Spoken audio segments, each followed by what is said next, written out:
j'espère que vous allez bien. Avec vous, Abou Moujib Benraoui, enseignant d'économie et organisation administrative des entreprises.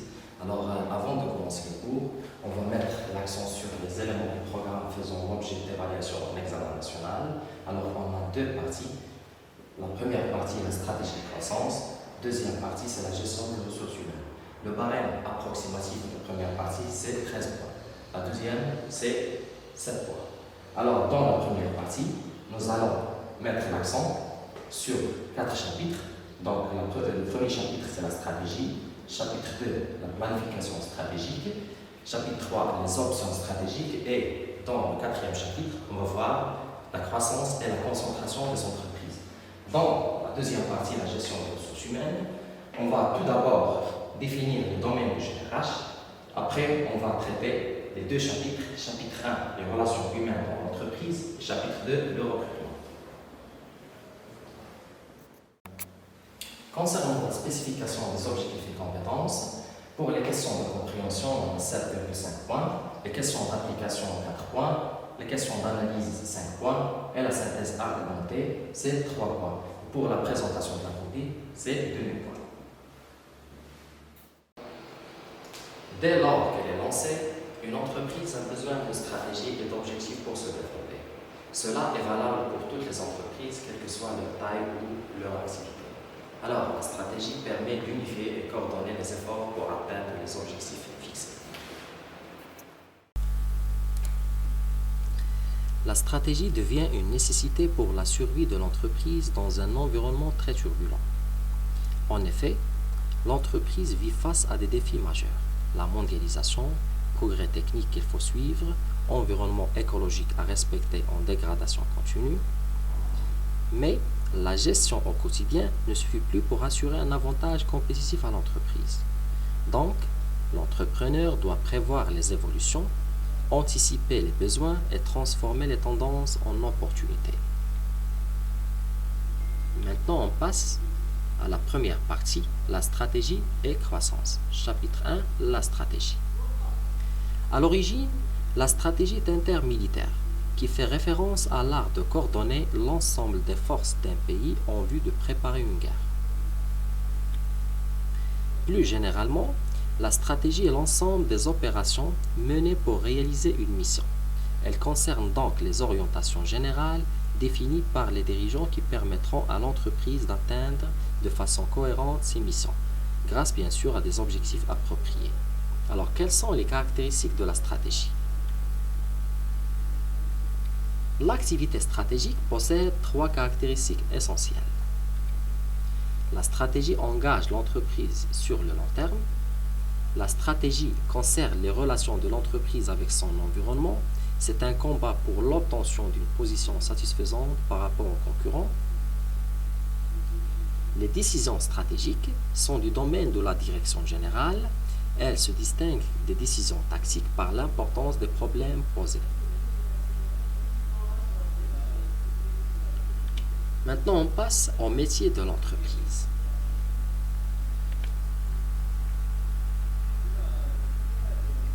Le métier de l'entreprise correspond à un ensemble d'activités stratégiques qui partagent les mêmes ressources et compétences. Par exemple, le métier de Colorado, c'est la production de peinture. Alors, c'est quoi maintenant la mission de l'entreprise? La mission est définie par rapport aux besoins qu'elle permet de satisfaire. Par exemple, la mission de Walt Disney, c'est de rendre les gens heureux par le divertissement. Alors, quelles sont les finalités de l'entreprise? La finalité d'une entreprise est la vocation de l'organisation justifiant son existence. Elle révèle les valeurs. Les finalités des entreprises peuvent être économiques, sociales et sociétales. Maintenant, on passe aux finalités économiques. On peut citer parmi les finalités économiques augmenter la rentabilité, élargir la part du marché et assurer un service de qualité. Et qui dit finalité économique dit l'intérêt de l'entreprise. Concernant les finalités sociales, c'est l'intérêt des salariés. On trouve le respect du code de travail, des règles d'hygiène et de sécurité, distribution de revenus et création d'emplois. Concernant les finalités sociétales, c'est l'intérêt général, la protection de l'environnement, être une entreprise citoyenne. Alors, c'est quoi l'objectif? L'objectif est un but concret que l'on se propose d'atteindre dans un délai précis et peut être quantitatif ou qualitatif et à moyen ou à long terme. Alors, quels sont les facteurs clés de succès? Les facteurs clés de succès sont les éléments stratégiques qu'une organisation doit maîtriser afin d'avoir un avantage concurrentiel. Par exemple, une bonne qualité, effet d'expérience, économie d'échelle, etc. Maintenant, on passe à la planification stratégique.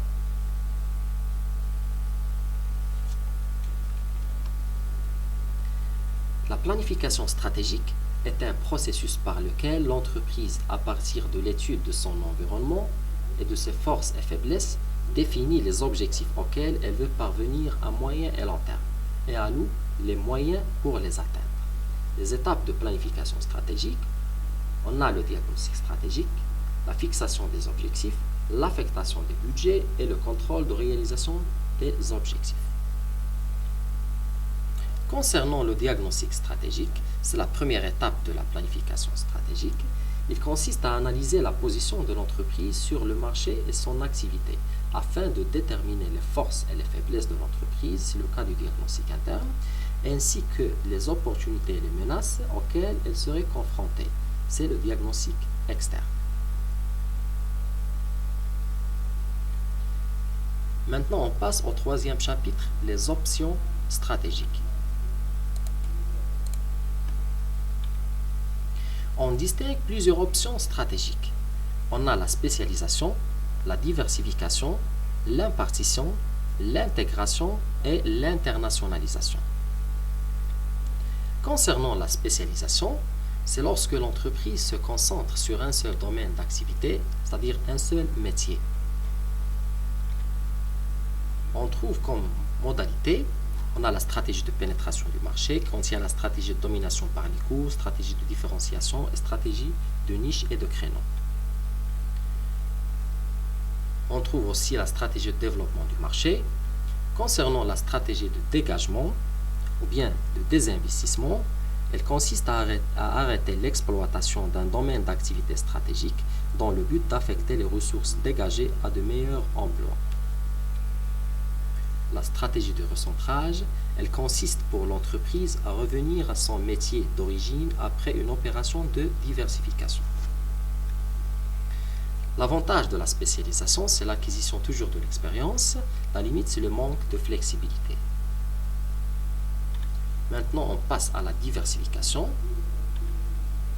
C'est lorsque l'entreprise a plusieurs métiers, a plusieurs domaines d'activité stratégique. On trouve comme modalité stratégie de placement, stratégie de confortement, stratégie de redéploiement et stratégie de survie. Concernant la stratégie de placement, elle permet à l'entreprise qui dispose de liquidité d'accroître son portefeuille d'activités. Stratégie de confortement, par laquelle une entreprise renforce ses activités actuelles par des activités complémentaires. Stratégie de redéploiement, elle concerne les entreprises cherchant à se reconvertir hors de leur métier d'origine. On trouve à la fin la stratégie de survie qui correspond à une nécessité pour les entreprises dont l'avenir n'est plus assuré dans leur métier de base.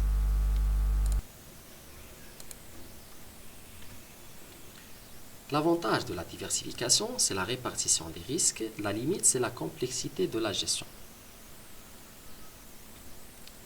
Maintenant, on passe à l'impartition.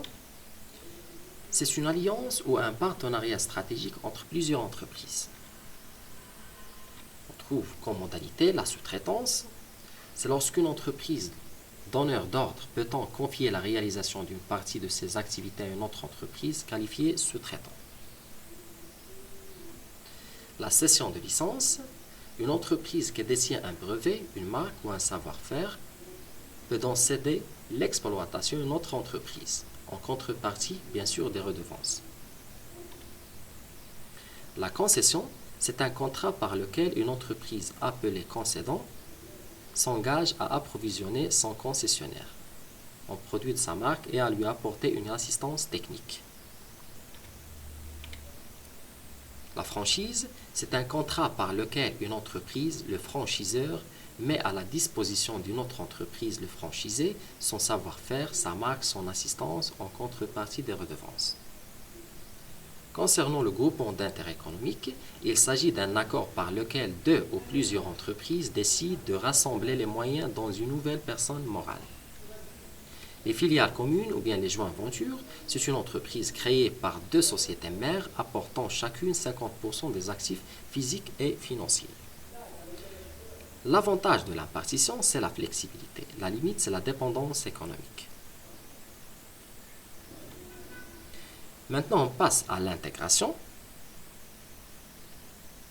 C'est le regroupement des entreprises en faisant perdre à l'une d'entre elles son autonomie ou en la faisant disparaître. Les niveaux d'intégration, on a l'intégration horizontale et l'intégration verticale. L'intégration horizontale, c'est le regroupement d'entreprises se situant dans le même stade de production. L'intégration verticale, c'est le regroupement d'entreprises ayant des activités complémentaires dans le sens du cycle de production. Les modalités, on a la fusion, l'absorption et la scission. Concernant la fusion, c'est la réunion et disparition de deux entreprises pour donner naissance à une nouvelle entreprise. L'absorption, c'est le regroupement de deux entreprises A et B. B, c'est la société absorbée, disparaît en cédant ses titres à A, et la société absorbante. Concernant la scission, on a deux entreprises B et C se partagent la propriété d'une autre entreprise A par achat de parts égales 50% chacune. L'avantage, il s'agit d'une croissance rapide. Limite, on trouve des conflits sociaux et cultures différentes des entreprises fusionnées. Maintenant, on passe à l'internationalisation. L'entreprise développe ses activités au-delà de son territoire national. Les modalités, on a l'exportation, les réseaux de distribution ou bien les partenariats, et l'investissement direct à l'étranger ou bien l'implantation à l'étranger. Concernant l'exportation, elle consiste à vendre directement les produits dans un pays étranger en passant par un distributeur. Le partenariat, avec une entreprise locale qui bénéficie d'un contrat de sous-traitance ou d'une licence. L'investissement direct à l'étranger consiste à créer une filiale à l'étranger. Notre avantage, c'est d'améliorer la rentabilité. La limite, on trouve des risques politiques, économiques et financiers. Maintenant, on passe au quatrième chapitre, la croissance et la concentration des entreprises. La croissance de l'entreprise. La croissance, c'est l'augmentation de la taille de l'entreprise et de sa dimension. Pour mesurer la croissance, on peut se baser sur des indicateurs quantitatifs et des indicateurs qualitatifs. Les indicateurs quantitatifs, par exemple, on trouve l'augmentation du chiffre d'affaires, l'augmentation de résultats, l'augmentation des effectifs et l'augmentation de la capacité de production, etc. Concernant les indicateurs qualitatifs, on trouve l'amélioration des conditions de travail, l'amélioration de la qualité, l'amélioration de l'image de marque. Les objectifs de la croissance, c'est de réaliser l'économie d'échelle, c'est-à-dire la diminution des coûts unitaires de production grâce à l'augmentation de la production, bénéficier des effets de synergie. Ils permettent en regroupant des ressources d'obtenir des effets supérieurs à la simple somme de leurs rapports, c'est-à-dire 1 plus 1 égale 3. Atteindre la masse critique correspond à la taille minimale que le marché impose à l'entreprise qui veut se développer, pour avoir le pouvoir de négociation aussi.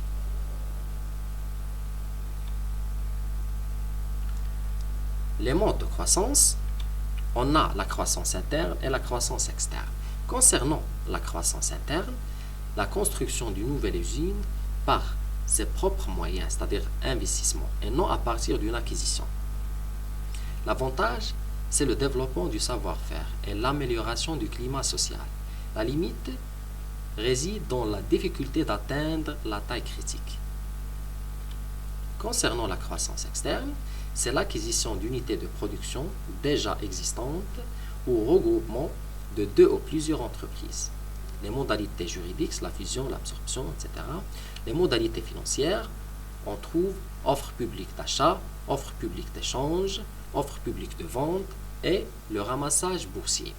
Concernant l'offre publique d'achat, une société A s'adresse publiquement aux actionnaires d'une société B pour leur proposer le rachat d'une quantité déterminée de titres à un cours déterminé. Concernant l'offre publique d'échange, lorsqu'une société A propose l'échange des actions de la société B contre ses propres titres. L'offre publique de vente, c'est l'achat de titres lorsqu'ils sont mis publiquement en vente la première fois. Concernant maintenant le ramassage boursier, une société A achète les titres d'une société B en vue d'avoir la majorité.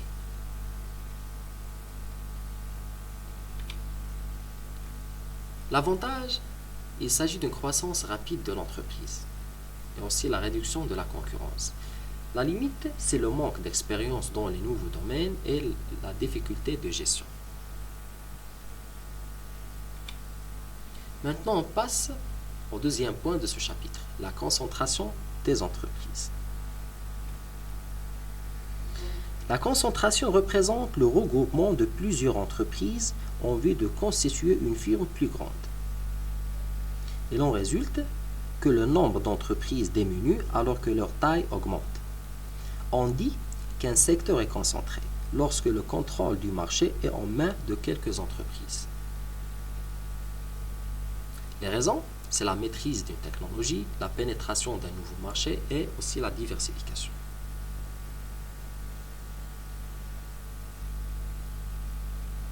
Les formes, on trouve la concentration horizontale, la concentration verticale et la concentration conglomérale. La concentration horizontale, c'est le regroupement des entreprises ayant une activité semblable. La concentration verticale, c'est le regroupement d'entreprises situées à des stades de production différents. Concentration conglomérale, c'est le regroupement des entreprises n'ayant aucune liaison technique. Maintenant, le holding, c'est la concentration financière qui s'effectue par la propriété d'une partie du capital dans différentes entreprises. Maintenant, on passe à la deuxième partie, gestion des ressources humaines.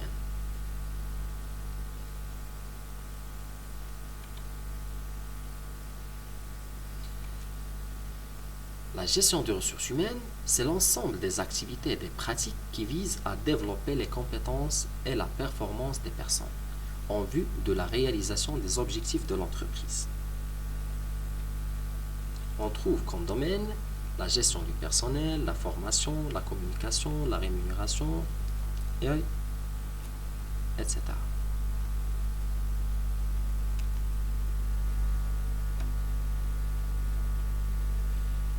Maintenant, on passe au premier chapitre, les relations humaines dans l'entreprise.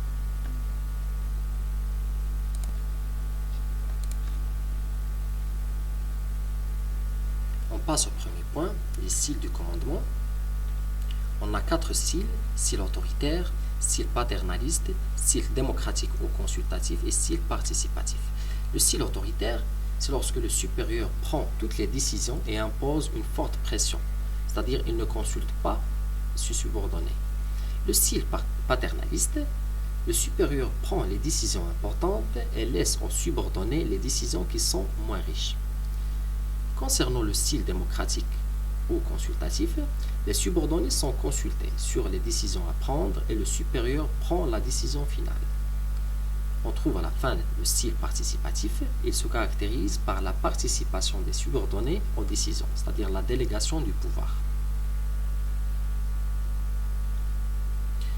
Maintenant, on passe au deuxième point de ce chapitre, la communication interne. La communication interne est un processus de transmission des informations au sein de l'entreprise. Elle regroupe l'ensemble des actions de communication qui visent à informer les salariés sur la vie de l'entreprise.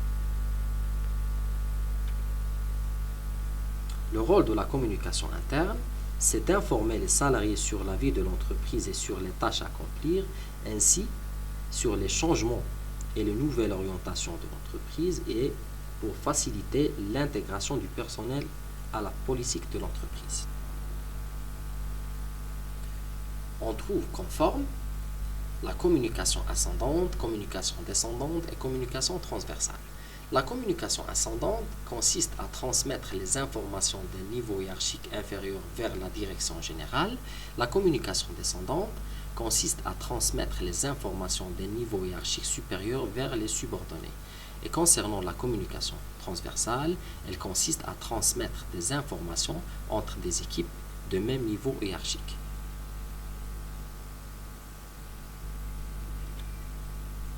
Maintenant, on passe au deuxième chapitre, le recrutement. Le recrutement est un processus qui consiste à choisir entre divers candidats ceux ou celui dont le profil correspond aux besoins de l'entreprise. C'est-à-dire, c'est un moyen permettant à l'entreprise de rechercher les compétences dont elle a besoin. Différentes étapes du recrutement, on a la phase d'étude, la phase de recherche, la phase de sélection et la phase d'intégration. Dans la phase d'étude, on trouve la détermination des besoins internes et connaître aussi les profils du poste. La phase de recherche, c'est la prospection.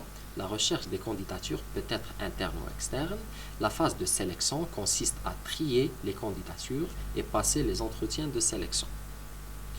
Dans la phase d'intégration, elle consiste à accueillir les candidatures sélectionnées et à accomplir les formalités administratives, c'est-à-dire la signature de contrat. Les modes de recrutement, on a le recrutement interne et le recrutement externe. Dans le recrutement interne, on trouve la recherche des candidatures internes de l'entreprise. L'avantage, elle facilite l'intégration.